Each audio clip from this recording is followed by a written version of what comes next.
بسم الله الرحمن الرحيم الحمد لله رب العالمين والعاقبة للمتقين والصلاة والسلام على سيدنا محمد وعلى آلہ واصحابہ اجمعین اما بعد۔ اللہ تبارک و تعالی نے انسانوں کے اوپر جو فرائض لازم کیے ہیں، جن کو پورا کرنا ضروری ہوتا ہے، جن میں کسی قسم کی کوتاہی قابل قبول نہیں ہوتی، ان کو تو پورا کرنا ہی ہے۔ ایسی چیزوں کو شریعت کے فرائض کہتے ہیں، جو نماز کے اندر بھی ہیں، روزے کے اندر بھی ہیں، صدقہ خیرات کے اندر بھی ہیں۔ ہر عبادت کے اندر کچھ چیزیں ایسی ہوتی ہیں جن کا کرنا ضروری ہوتا ہے، جیسے نماز ہے، 5 نمازیں تو فرض ہیں، روزہ ہے، رمضان کا روزہ فرض ہے، صدقہ خیرات ہے، اس کے اندر زکوٰۃ کی فرضیت ہے۔ لیکن ان فرائض سے ہٹ کر ایکسٹرا طور پر کچھ اضافی عبادتوں کو سر انجام دینا، ان کو نفل کہا جاتا ہے۔ ایسی عبادت جس کے کرنے پر انسان کو ثواب ہو، نہ کرنے پر انسان کو کوئی گناہ نہ ملتا ہو، اس کو تطوع یا نفل کہتے ہیں۔ اور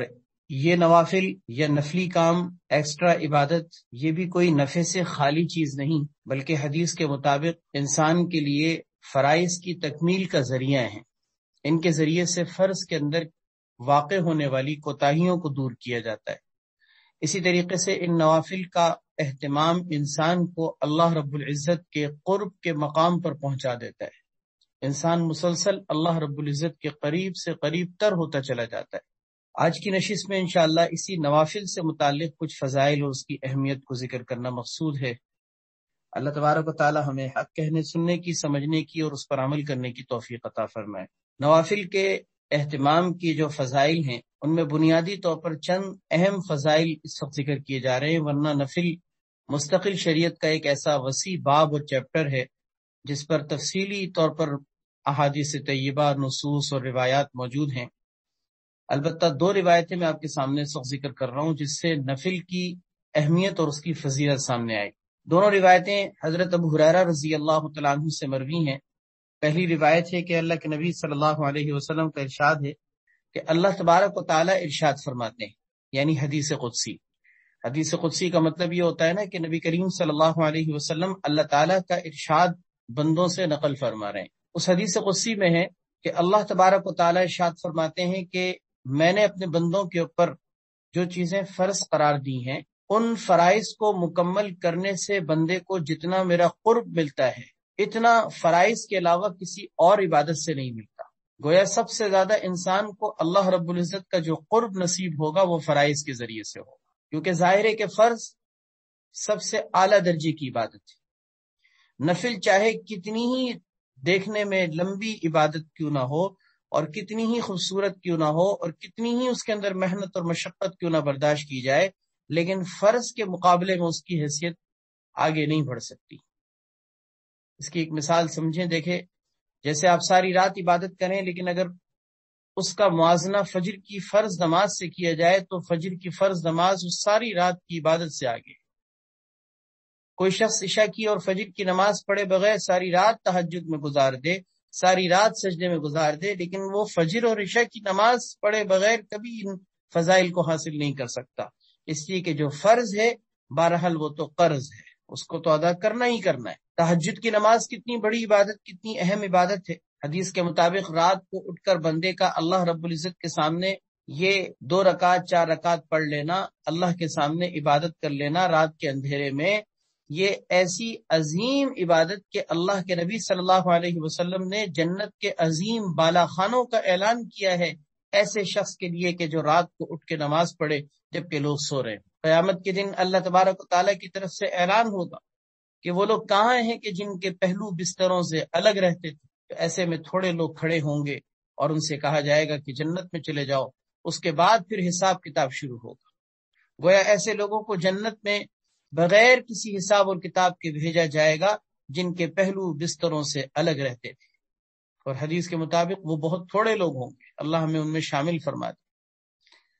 تو کتنی بڑی عبادت رات کی تاریکی کی عبادت، جبکہ لوگ سو رہے ہوں، ایسے میں کسی بندے کا اٹھ کر اللہ کے سامنے سجدہ ریز ہونا بڑی سعادت اور خوش نصیبی کی بات ہے۔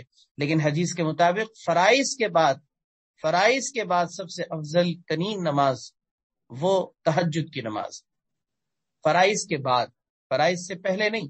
فرض نماز کی اہمیت اور اس کی تاکید تہجد کی نماز سے بھی آگے۔ اس سے آپ اندازہ لگائیے کہ فرض کتنی اہم چیز ہے۔ اس لیے فرض میں کسی قسم کی کوتاہی قابل قبول نہیں ہے، اس میں کسی بھی قسم کی کوتاہی اپنی نیند کی وجہ سے، اپنے آرام کی وجہ سے، اپنے کام کی وجہ سے، اپنے معاش کی وجہ سے، اپنے دنیا کے کاموں اور دھندوں کی وجہ سے فرض میں کوتاہی کرنا کہ ابھی پڑھ لوں گا، بعد میں پڑھ لوں گا، 2 نمازیں ملا کر ایک ساتھ پڑھ لوں گا، دن بھر کی نمازیں شام کو رات کو پڑھ لوں گا، یہ کوئی اچھی چیز نہیں ہے۔ انسان کے اندر فرض کے حوالے سے کسی قسم کی کوئی کوتاہی نہیں ہونی چاہیے۔ بہرحال حدیث قدسی کے مطابق اللہ تبارک و تعالیٰ فرماتے ہیں کہ جو میں نے اپنے بندوں پر فرائض مقرر کیے ہیں، بندہ ان فرائض سے بڑھ کر کسی اور چیز کے ذریعے سے میرے قرب کو حاصل نہیں کر سکتا۔ لیکن اس کے بعد پھر حدیث میں کیا الفاظ ذکر کیے ہیں، فرمایا کہ بندہ مسلسل میرے قریب آتا رہتا ہے نوافل کے ذریعے سے، میرے قرب کو حاصل کرتا رہتا ہے نوافل کے ذریعے سے، یہاں تک کہ ایسا وقت آتا ہے کہ میں اس سے محبت کرنے لگ جاتا ہوں، یعنی بندہ میرا محبوب بن جاتا ہے۔ تو ایک فضیلت اس حدیث سے معلوم ہوئی نفل کی کہ بندہ اللہ کا محبوب بن جاتا ہے۔ مسلسل بندہ عبادت میں نوافل کے اندر آگے بڑھتا چلا جائے، نتیجہ یہ نکلتا ہے کہ ایک وقت ایسا آتا ہے کہ بندہ اللہ کا محبوب بن جاتا ہے۔ پھر فرمایا کہ جب میں اپنے بندے سے محبت کرنے لگ جاتا ہوں تو پھر میں اس کے کان بن جاتا ہوں جس کے ذریعے سے وہ سنتا ہے، میں اس کی آنکھیں بن جاتا ہوں جس سے وہ دیکھتا ہے، میں اس کا ہاتھ بن جاتا ہوں جس سے وہ پکڑتا ہے، میں اس کے پاؤں بن جاتا ہوں جس سے وہ چلتا ہے۔ اللہ اکبر! اندازہ کیجئے نفل کی دوسری کتنی بڑی فضیلت معلوم ہوئی کہ اللہ رب العزت انسان کے اعضاء و جوارح کو اپنی اطاعت کے کاموں میں لگا دیتا ہے۔ جب بندہ نفل پڑھتا رہتا ہے تو پڑھتے پڑھتے اللہ کا محبوب بن جاتا ہے، پہلی بات تو یہ۔ دوسری بات یہ کہ پھر اللہ رب العزت بندے کے اعضاء بن جاتے ہیں۔ کیا مطلب؟ اللہ کے اعضاء بننے کا مطلب یہ ہے کہ اللہ اپنے بندے کے اعضاء و جوارح کو، اس کے ہاتھ پاؤں کو، اس کے کان اور اس کی آنکھوں کو اپنی اطاعت اور اپنی بندگی اور اپنی فرمانبرداری کے کاموں میں لگا دے۔ پھر بندہ وہ دیکھتا ہے جو اللہ چاہتے ہیں، بندہ وہ سنتا ہے جو اللہ چاہتے ہیں، بندہ وہ چھوتا ہے جس کو اللہ چاہتے ہیں، بندہ اس طرف جاتا ہے اپنے پاؤں سے چل کر جس طرف اللہ اپنے بندے کو چلانا چاہتے۔ یہ ہے اللہ کا اپنے بندے کے ہاتھ پاؤں بن جاتا۔ 2 فضیلتیں ہو گئیں۔ تیسری فضیلت پھر فرمایا کہ اگر بندہ مجھ سے کسی چیز کا سوال کرتا ہے تو میں اس کو عطا کرتا ہوں، اگر بندہ میری پناہ چاہتا ہے کسی چیز سے بچنے کے لیے تو میں اس کو پناہ دے دیتا ہوں۔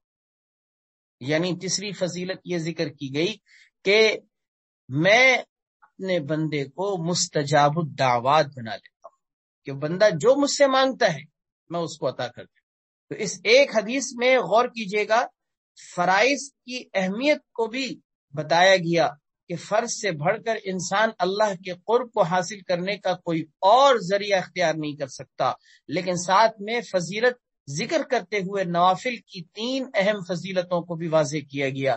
پہلی فضیلت یہ کہ نفل پڑھتے بندہ اللہ کا محبوب بن جاتا ہے، اور پھر دوسری فضیلت یہ کہ اللہ اپنے بندے کے اعضاء و جوارح کو اپنی اطاعت اور فرمانبرداری کے کاموں میں لگا دیتے ہیں، اور تیسری فضیلت یہ ذکر کی گئی کہ اللہ اپنے بندے کو مستجاب الدعوات بناتے ہیں۔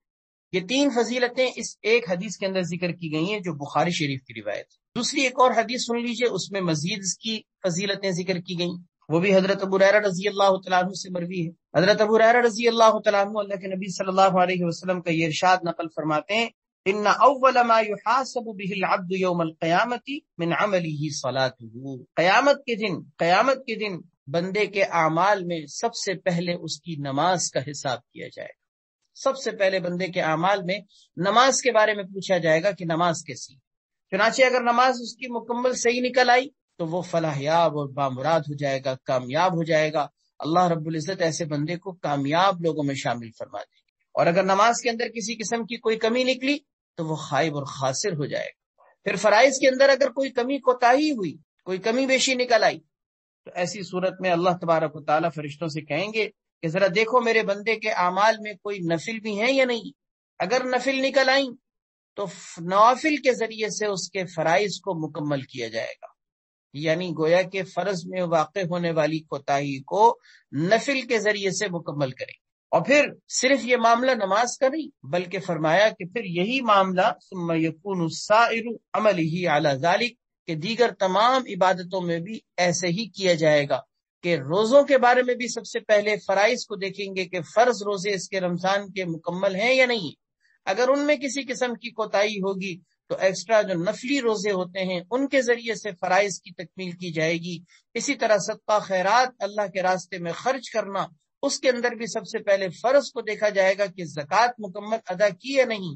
زکوٰۃ کے اندر کوئی کمی کوتاہی ہوگی تو ایکسٹرا نفلی صدقات کے ذریعے سے ان کی تکمیل کی جائے گی. حج کے اندر بھی ایسے ہی ہوگا کہ سب سے پہلے فرض حج کو دیکھیں گے.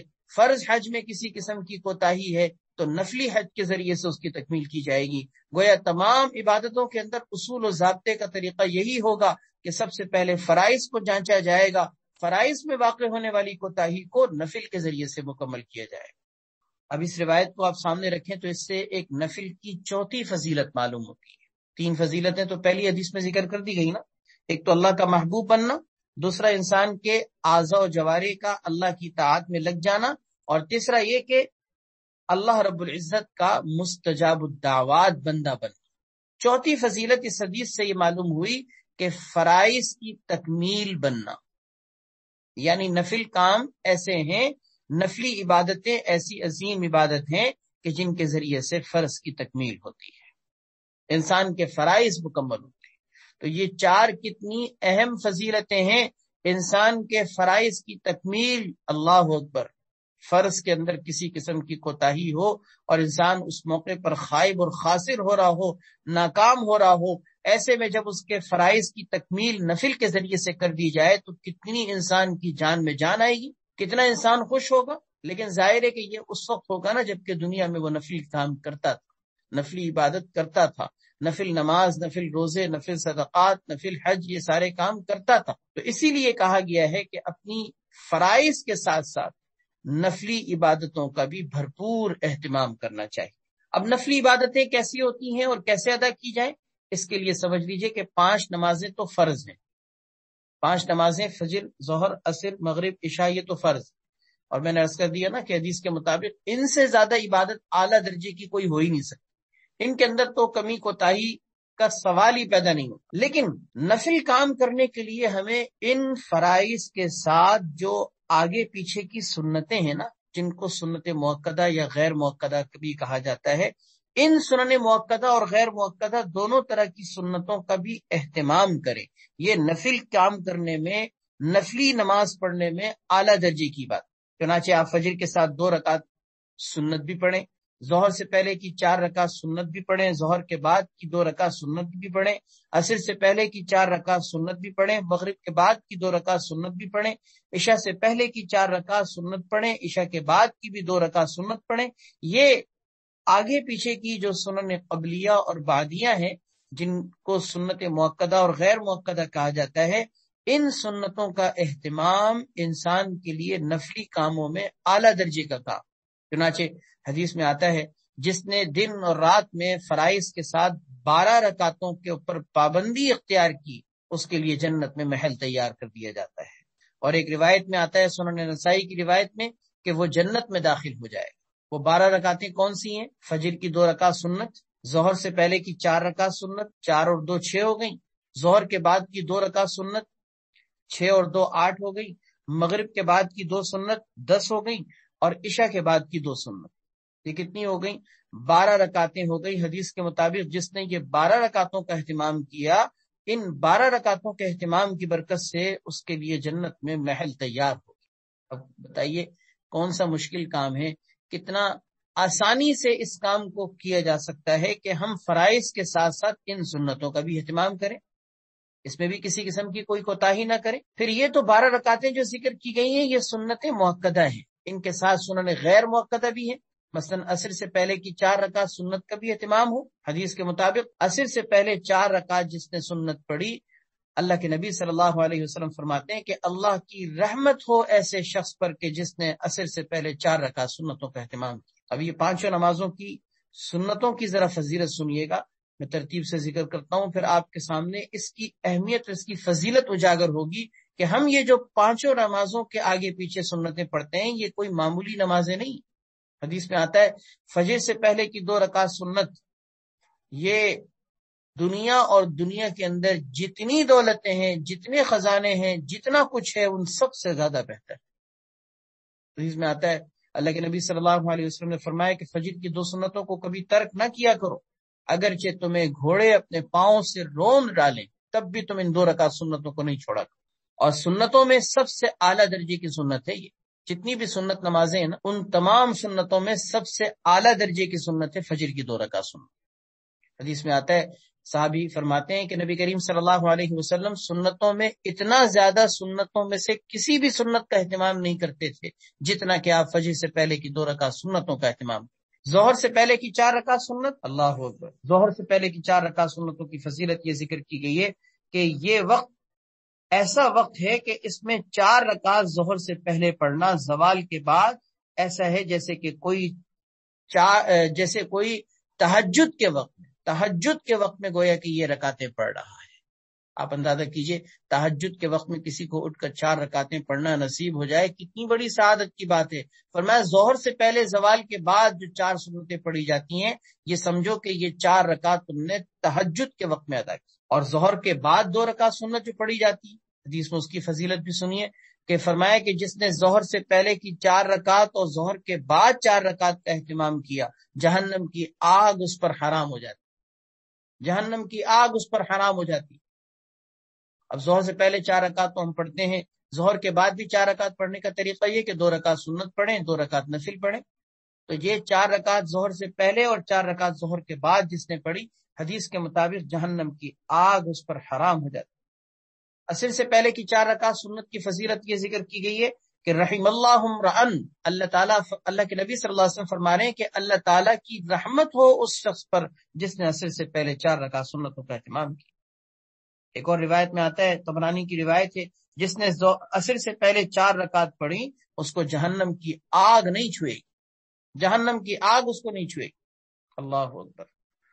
مغرب کے بعد کی 2 سنتوں کی فضیلت ذکر کی گئی ہے کہ جس نے مغرب کے بعد کچھ بات کرنے سے پہلے 2 رکعت، اور ایک روایت میں آتا ہے کہ 4 رکعت جس نے پڑھی اس کی یہ 2 یا 4 رکعت اعلیٰ علیین میں لکھ دی جاتی۔ اعلیٰ علیین وہ جگہ ہے جہاں نیکیاں بندوں کی جمع ہوتی ہیں، جہاں بندوں کے نیک اعمال لکھے جاتے ہیں۔ فرمایا کہ یہ 2 یا 4 رکعت مغرب کے بعد پڑھ لینا، یہ اعلیٰ علیین میں اس کی نمازوں کو لکھ دیا جاتا ہے۔ عشاء کی سنتوں کی فضیلت حدیث میں ذکر کی گئی ہے کہ حضرت انس رضی اللہ تعالیٰ عنہ فرماتے ہیں کہ ظہر سے پہلے کی 4 رکعت سنت یہ ایسا ہے جیسا کہ عشاء کے بعد کی 4 رکعت سنت پڑھنا، اور عشاء کے بعد کی 4 رکعت سنت ایسی ہیں جیسے کہ لیلۃ القدر میں 4 رکعت پڑھنا۔ اللہ اکبر۔ یعنی آپ سمجھ لیجئے کہ وہی جو ظہر کے پہلے کی 4 رکعت سنتوں کی فضیلت ہے، وہی عشاء کے بعد کی 4 رکعت کی بھی فضیلت ہے۔ اور عشاء کے بعد 4 رکعت پڑھنے کا طریقہ یہ کہ 2 کر کے آپ پہلے 2 رکعت سنت پڑھیں، یہ تو ہو گئی سنت موقدہ، اس کے بعد پھر 2 رکعت نفل بھی پڑھے وتر کی نماز سے پہلے۔ یہ جو 2 رکعت کر کے آپ نے 4 رکعت پڑھ لی، حدیث میں ہے کہ جیسا کہ شب قدر میں آپ کو 4 رکعت پڑھنا نصیب ہو گیا۔ اور اس کے بعد پھر جو ہم وتر پڑھتے ہیں، اللہ اکبر، وتر کی فضیلت حدیث میں ذکر کی گئی ہے کہ اللہ تبارک و تعالیٰ نے تمہیں فرائض سے زائد ایک ایسی نماز عطا کی ہے کہ جو نماز تمہارے لیے پڑھنا سرخ اونٹوں سے زیادہ بہتر ہے۔ یہ سارے فضائل اسی لیے ذکر کیے جا رہے ہیں تاکہ ہمیں پتہ چلے کہ دن اور رات کے اندر فرائض سے ہٹ کر بھی ہم جو نفل پڑھتے ہیں، یہ نفل کوئی بیکار چیزیں نہیں ہیں، یہ نفل اللہ رب العزت کی محبت کا حق ہے۔ فرض تو کہتے ہیں نا کہ فرض تو قرض ہے، اس کو تو پورا کرنا ہی ہے، ڈیوٹی از ڈیوٹی۔ آپ کا ٹائم اگر ڈیوٹی کا 9 سے 5 ہے اور آپ کو یہ بتا دیا جائے کہ 2 گھنٹے مزید پارٹ ٹائم کے اگر آپ دیں گے تو آپ کے 50,000 روپے 40,000 روپے آپ کے زائد آپ کی تنخواہ میں ملیں گے، آپ بتائیے کہ کون ایسا شخص ہے کہ جو 2 گھنٹے مزید نہیں دے گا؟ ہر انسان یہ چاہے گا کہ بھائی میں 2 گھنٹے پارٹ ٹائم لگاؤں، اپنی سیلری کو بڑھاؤں، مجھے اس سے نفع زیادہ ملے گا، مجھے اس سے تنخواہ زیادہ ملے گی۔ 2 پیسے کا بھی فائدہ انسان کو کہیں سے ہو رہا ہوتا ہے، انسان اس فائدے کو چھوڑتا نہیں ہے۔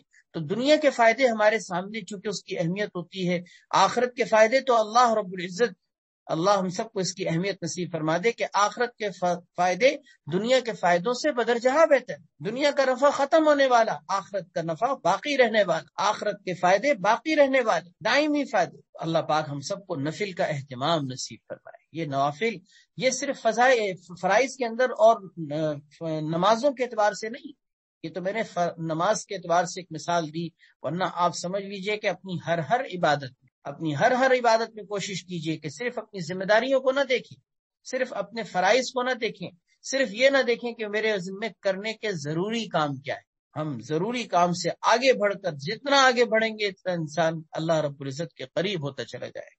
اللہ پاک ہم سب کو نوافل کا اہتمام نصیب فرما دے۔ اللہ ہم سب کو فرائض کے اندر بھی کسی قسم کی کوتاہی کرنے سے بچا لے، اور فرائض کے ساتھ ساتھ ہمیں نفلی کاموں میں بھی اللہ آگے سے آگے بڑھ چڑھ کر حصہ لینے کی توفیق عطا فرمائے۔ وآخر دعوانا ان الحمد للہ رب العالمین۔